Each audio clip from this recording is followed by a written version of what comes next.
ಬಂಧುಗಳೇ ನಮಸ್ಕಾರ. ಈ ಹಾಸ್ಯಾಸ್ಪದವಾದಂತಹ ವಿಡಿಯೋಗೆ ತಮ್ಮೆಲ್ಲರಿಗೂ ಹಾರ್ದಿಕವಾದಂಥ ಸ್ವಾಗತ. ದಯಮಾಡಿ ಎಚ್.ಎನ್. ಚಂದ್ರಶೇಖರ್ ಯೂಟ್ಯೂಬ್ ಚಾನಲ್ನ ಸಬ್ಸ್ಕ್ರೈಬ್ ಮಾಡಿಸಿ ಬೆಲ್ ಬಟನನ್ನು ಪ್ರೆಸ್ ಮಾಡಿ. ಅಕ್ಕ ತಂಗಿಯರೇ, ಅಣ್ಣ ತಮ್ಮಂದಿರೇ, ಸದಾ ನಿಮ್ಮನ್ನು ನಗೆಗಡಲಲ್ಲಿ ಮುಳುಗಿಸುವ, ಸದಾಕಾಲ ನಿಮಗೆ ಮನರಂಜನೆಯನ್ನು ನೀಡುವ ಭಾರತದ ಕಾಮಿಡಿ ಪೀಸ್ ಪಪ್ಪು ಮಹಾರಾಜರವರು ಒಂದು ವಿಶೇಷವಾದಂತಹ ಸಾಧನೆಯನ್ನು ಮಾಡಲಿದ್ದಾರೆ. ಕೆಲವೇ ದಿನಗಳಲ್ಲಿ ಸೆಂಚುರಿ ಬಾರಿಸಲಿದ್ದಾರೆ.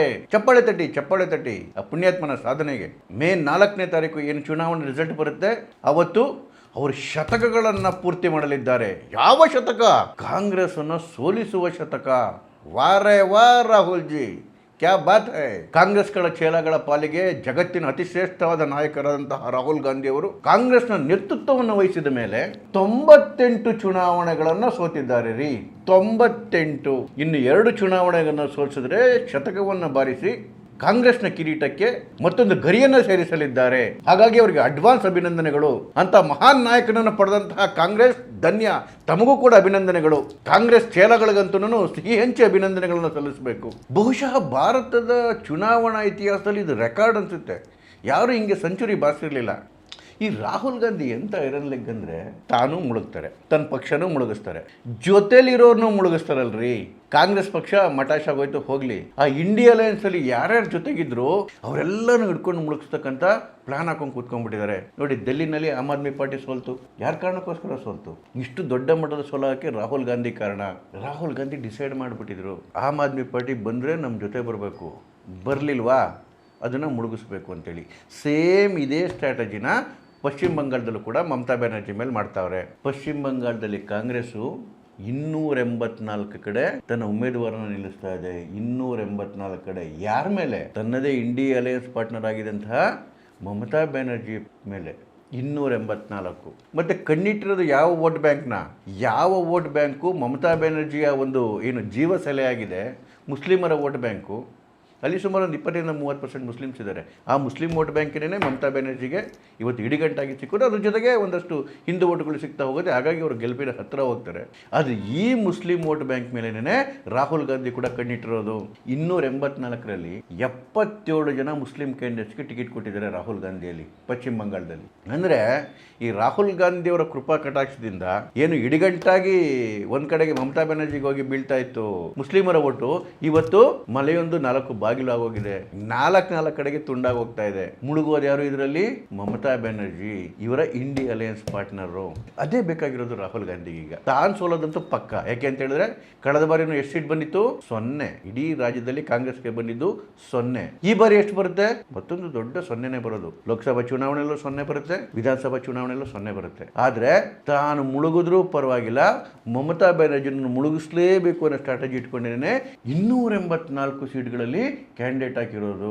ಬಿಹಾರಲ್ಲಿ ತೇಜಸ್ವಿ ಯಾದವ್ನ ಮುಳುಗ್ಸಾಯ್ತು, ಮಹಾರಾಷ್ಟ್ರದಲ್ಲಿ ಉದ್ಧವ್ ಠಾಕ್ರೆನ ಮುಳುಗ್ಸಾಯ್ತು, ಡೆಲ್ಲಿನಲ್ಲಿ ಅರವಿಂದ್ ಕೇಜ್ರಿವಾಲ್ನ ಮುಳುಗ್ಸಾಯ್ತು, ಈಗ ಬೆಂಗಾಲ್ದಲ್ಲಿ ಮಮತಾ ಬ್ಯಾನರ್ಜಿ, ನಾಳೆ ಉತ್ತರ ಪ್ರದೇಶದಲ್ಲಿ ಅಖಿಲೇಶ್ ಯಾದವ್. ಈ ತಾಕತ್ತು ಇನ್ಯಾರಿಗಿದೆ ರೀ? ಹಿಂಗೆ ಜೊತೆಲಿರೋರನ್ನ ಮುಳುಗಿಸೋ ತಾಕತ್ತು ಬಹುಶಃ ಯಾರಿಗೂ ಇಲ್ಲ ಅನ್ಸುತ್ತೆ. ಏನು 5 ರಾಜ್ಯದಲ್ಲಿ ಚುನಾವಣೆ ನಡೀತಿದೆ. ಇವರಿಗೆ ಸ್ವಲ್ಪ ಹೋರಾಡೋಕ್ಕೆ ಚಾನ್ಸ್ ಇರೋದೇನೆ 2 ಕಡೆಗೆ, ಒಂದು ಅಸ್ಸಾಮು ಮತ್ತೊಂದು ಕೇರಳ. ಅಸ್ಸಾಮಲ್ಲಿ ಎಂತ ಎಡವಟ್ಟು ಮಾಡ್ಕೊಂಡು ಕೂತಿದ್ದಾರೆ ಅಂತ ಹೇಳಿದ್ರೆ, ಅಸ್ಸಾಮಲ್ಲಿ ಅಲ್ಲಿ ಪ್ರಿಯಾಂಕಾ ಗಾಂಧಿನೂ ಇನ್ಚಾರ್ಜ್ ಇದ್ದಾರೆ, ಅದ್ರ ಜೊತೆಗೆ ಭೂಪೇಶ್ ಬಘೇಲು ಇನ್ಚಾರ್ಜ್ ಇದ್ದಾರೆ, ಇಮ್ರಾನ್ ಮಸೂದ್ ಇನ್ಚಾರ್ಜ್ ಇದ್ದಾರೆ. ಅಲ್ಲಿನ ಕಾರ್ಯಕರ್ತರು ಹೇಳ್ತಾರೆ, ಇವರೊಬ್ಬರನ್ನೂ ನಾವು ಮಾತಾಡ್ಸೋಕ್ಕಾಗಲ್ಲ, ಅಕ್ಸೆಸಿಬಿಲಿಟಿನೇ ಇಲ್ಲ. ಜೊತೆಗೆ ಗೌರವ್ ಗೊಗೋಯಿ ಪಕ್ಷದ ಅಧ್ಯಕ್ಷರು, ಚೀಫ್ ಮಿನಿಸ್ಟರ್ ಕ್ಯಾಂಡಿಡೇಟ್ ಬೇರೆ. ಅಲ್ಲಿ ಮುಸಲ್ಮಾನರ ಪಕ್ಷ ಒಂದಿದೆ, AIUDF ಅಂತೇಳಿ, ಬಬ್ರುದ್ದೀನ್ ಅಜ್ಮಲ್ದು. ಲಾಸ್ಟ್ ಟೈಮು ಅವ್ರ ಜೊತೆ ಅಲಯನ್ಸ್ ಮಾಡ್ಕೊಂಡು ನಿಂತಿದ್ದು ಕಾಂಗ್ರೆಸ್. ಈ ಸರಿ ಅವ್ರನ್ನೂ ದೂರ ಹಾಕಿ ಅಲ್ಲಿ ಒಂಟಿ ನಿಂತಿದೆ. ಅಂದರೆ ಮತ್ತೆ ತಿರ್ಗಾ ಮುಸಲ್ಮಾನ್ ಓಟ್ನ ಡಿವೈಡ್ ಮಾಡೋದಲ್ಲಿ ಅಲ್ಲಿ ಅಜ್ಮಲ್ಲು ಮುಳುಗ್ತಾರೆ ಈಗ. ಯಾಕೆ ಅಂತ ಹೇಳಿದ್ರೆ 40% ಓಟ್ ಇರೋದ್ರಿ ಮುಸಲ್ಮಾನರಲ್ಲಿ ಅಸ್ಸಾಮಲ್ಲಿ.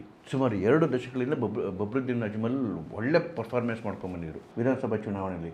ಈ ಸರಿ ಅಲಯನ್ಸನ್ನು ಮುರಿದು ಅವರು ಸಪ್ರೇಟಾಗಿ ನಿಲ್ತಾವ್ರೆ, ಕಾಂಗ್ರೆಸ್ ಸಪ್ರೇಟಾಗಿ ನಿಲ್ತಾ ಇದೆ. ಒಂದು ಕಡೆಗೆ ಅಲ್ಲಿ BJPಯ ಹಿಮಂತ್ ಬಿಸ್ವಾ ಶರ್ಮಾ ಇಡೀ ಹಿಂದೂ ಓಟ್ಗಳನ್ನ ಕನ್ಸಾಲಿಡೇಟ್ ಮಾಡ್ಕೊಂಡು, ಅದ್ರ ಜೊತೆಗೆ ಅಲ್ಲಿನ ಏನು ಲೋಕಲ್ ಮುಸ್ಲಿಮ್ಸ್ ಇದ್ದಾರೆ, ಅಸ್ಸಾಮಿ ಮುಸ್ಲಿಮ್ಸು, ಅವ್ರನ್ನೂ ಕೂಡ ವಿಶ್ವಾಸಕ್ಕೆ ತಗೊಂಡು ಅಲ್ಲಿ ಪ್ರಾಬ್ಲಮ್ ಇರ್ತಕ್ಕಂಥದ್ದು ಈ ಮಿಯಾ ಮುಸ್ಲಿಮ್ಸ್ ಅಂದರೆ ಬಂಗಾಳದಿಂದ, ಅಂದರೆ ಬಾಂಗ್ಲಾದಿಂದ ಒಳ ನುಸುಳಿರ್ತಕ್ಕಂಥ ಮುಸ್ಲಿಮ್ಸು. ಇವರಿಂದ ಅಲ್ಲಿನ ಒರಿಜಿನಲ್ ಮುಸ್ಲಿಮ್ಸ್ಗೆ, ಅಲ್ಲಿನ ನೇಟಿವ್ ಮುಸ್ಲಿಮ್ಸ್ಗೂ ಕೂಡ ತೊಂದರೆ ಆಗಿದೆ. ಅವರು ಕೂಡ ಅವ್ರನ್ನ ಕಂಡ್ರಾಗಲ್ಲ. ಈ ರೀತಿಯಾಗಿ ಇವತ್ತು ಹಿಮಂತ್ ಬಿಸ್ವಾ ಶರ್ಮಾ ಅಲ್ಲಿನ ಹಿಂದೂಗಳ ವಿಚಾರದಲ್ಲಿ, ಬುಡಕಟ್ಟು ಜನಾಂಗದ ವಿಚಾರದಲ್ಲಿ, ಮತ್ತು ಅಲ್ಲಿನ ಲೋಕಲಿನ ಅಸ್ಲಾಮಿ ಮುಸ್ಲಿಮ್ಸ್ ವಿಚಾರವನ್ನು ಮಾತಾಡ್ತಾ ಇದ್ದಾರೆ. ಈ ಕಾಂಗ್ರೆಸ್ ಪಕ್ಷ ಕನಿಷ್ಠವಾಗಿ ಆ ಒಳಗಡೆ ನುಷ್ಟಿರೋ ಬಾಂಗ್ಲಾದೇಶಿಗಳನ್ನ ಕನ್ಸಲ್ವಲ್ರಿ ಇವರು. ಯಾಕೆ ಅಂತ ಹೇಳಿದ್ರೆ ಇಷ್ಟು ವರ್ಷ ಅವ್ರನ್ನೆಲ್ಲ ಕರ್ಕೊಂಬಂದು ಅವ್ರಿಗೆಲ್ಲ ಡಾಕ್ಯುಮೆಂಟ್ ಕೊಟ್ಟು ಅವ್ರು ವೋಟ್ ಬ್ಯಾಂಕ್ ಮಾಡ್ಕೊಂಡಿದ್ದೆ ಇವರು. ಅಟ್ಲೀಸ್ಟ್ ಹೋಗ್ಲಿ ಅಸ್ಸಾಮಿ ಮುಸ್ಲಿಮ್ಸ್ ಸಮಾಧಾನ ಮಾಡೋಕ್ಕಾರು ಇವ್ರನ್ನ ಟಾರ್ಗೆಟ್ ಮಾಡಿ ಮಾತಾಡಲ್ಲ ಅಂತ ಹೇಳಿದ್ರೆ, ಇವತ್ತು ಓಲೈಕೆ ಮಾಡ್ತಾರೆ ಅಂತ ಹೇಳಿದ್ರೆ ಯಾರೇ ಓಟ್ ಹಾಕ್ತಾರೆ ಈ ಕಾಂಗ್ರೆಸ್ಗೆ? ಇಷ್ಟು ದೇಶ ವಿರೋಧಿ ಮನಸ್ಥಿತಿ ಇದ್ಬಿಟ್ರೆ ಅಸ್ಸಾಮಲ್ಲಂತೂ 20-25 ಸೀಟ್ ಬಂದರೆ ಹೆಚ್ಚು ಸರಿ ಕಾಂಗ್ರೆಸ್ಗೆ ಬೂಸ್ಟ್ ಆಗೋಗ್ತಾರೆ. ಕೇರಳದಲ್ಲೂ ಗೊತ್ತಿಲ್ಲ, ಇಲ್ಲಿವರೆಗೂ ಕಾಂಗ್ರೆಸ್ ಲೆಡ್ ಫ್ರಂಟ್ಗೆ ಅಡ್ವಾಂಟೇಜ್ ಇದೆ ಅಂತ ಹೇಳ್ತಾ ಇದ್ವು. ಈಗ ಬರ್ತಿರ್ತಕ್ಕಂಥ ಸಮೀಕ್ಷೆಗಳು ನೋಡಿದ್ರೆ ಮತ್ತೆ LDF ಬರೋ ಚಾನ್ಸಸ್ ಇದೆ ಅಂತೇಳಿ ಬಹಳಷ್ಟು ಸಮೀಕ್ಷೆಗಳು ಹೇಳ್ತಾ ಇದ್ದಾವೆ. ಅಂದರೆ ಯಾವ ಗೆಲುವು ಕೈಯಲ್ಲಿತ್ತು ಅದನ್ನ ಚಿನ್ನದ ಹರಿವಾಣದಲ್ಲಿ ಇಟ್ಕೊಂಡು ಮತ್ತೆ ಕಮ್ಯುನಿಸ್ಟ್ಗೆ ಕೊಡ್ತಾ ಇದ್ದಾರೆ ಈ ಕಾಂಗ್ರೆಸ್ ಅವರು. ಯಾಕೆ ಅಂತ ಹೇಳಿದ್ರೆ ಕೇರಳದಲ್ಲಿ ಇವತ್ತು ಕಾಂಗ್ರೆಸ್ ಅಂದರೆ ಮುಸ್ಲಿಂ ಪಾರ್ಟಿ ಆಗೋಗಿದೆ. ಇವರು ಅಲಯನ್ಸ್ ಇರೋದನ್ನು ಕೂಡ ಅಲ್ಲಿನ ಮುಸ್ಲಿಂ ಲೀಗ್ ಜೊತೆ. ಅಲ್ಲಿನ ಕೆಲವು ಮುಸಲ್ಮಾನರ ಉಪಟಳ ತಡ್ಕೊಳ್ಳೋದಕ್ಕೆ ಈ ಕಡೆ ಹಿಂದೂಗಳಿಗೂ ಆಗ್ತಾ ಇಲ್ಲ, ಈ ಕಡೆ ಕ್ರಿಶ್ಚಿಯನ್ಸ್ಗೂ ಆಗ್ತಾ ಇಲ್ಲ. ಕ್ರಿಶ್ಚಿಯನ್ಸ್ ಭಯಭೀತರಾಗ್ಬಿಟ್ಟಿದ್ದಾರೆ. ಮತ್ತೆ ಕಾಂಗ್ರೆಸ್ ಗೆದ್ದು ಬಂದರೆ ನಾವ್ಯಾರು ಉಳ್ಬಾಳೋದಿಲ್ಲ ಅಂತ ಹೇಳಿ. ಹಾಗಾಗಿ ಕೇರಳದಲ್ಲೂ ಗ್ಯಾರಂಟಿ ಇಲ್ಲ. 5ಕ್ಕೆ 5 ಮಕ್ಕಡೆ ಮಲ್ಕೋಬೋದ್ರಿ, 4 ಮಕ್ಕಡೆ 100% ಮಲ್ಕೊಂತಾರೆ. ಇನ್ನು ಉಳಿದಿರೋದು ಉಸಿರು ಬಿಡೋದು ಕೇರಳ ಒಂದೇನೆ. ಅಲ್ಲೂ ಕೂಡ ಭಾಳ ಕಷ್ಟ ಇದೆ ಅಂತ ಹೇಳಿದ್ರೆ ಇಂತಹ ಒಬ್ಬ ಅಪೋಸಿಷನ್ ಲೀಡರ್ ಅಂತ ಪಡೆದಂತಹ BJP ನಿಜವಾಗ್ಲೂ ಧನ್ಯ. BJP ಅವ್ರ ಅದೃಷ್ಟನೋ ಕಾಂಗ್ರೆಸ್ ಅವ್ರ ದುರಾದೃಷ್ಟನೋ BJPಗೆ ಒಳ್ಳೆ ಮ್ಯಾಚ್ ವಿನ್ನರ್ ಸಿಕ್ಬಿಟ್ಟಿದ್ದಾರೆ. ಏನೇ ಆಗಲಿ, ಕೆಲವೇ ದಿನಗಳಲ್ಲಿ ಶತಕಗಳನ್ನು ಬಾರಿಸ್ತಿರುವ, ಸೋಲಿನ ಶತಕವನ್ನು ಬಾರಿಸ್ತಿರ್ತಕ್ಕಂಥ ಧೀರ ವೀರ ರಾಹುಲ್ ಗಾಂಧಿ ಅವರಿಗೆ ಅಡ್ವಾನ್ಸ್ ಆಗಿ ಅಭಿನಂದನೆಗಳು. Congratulations sir. ನಮಸ್ಕಾರ.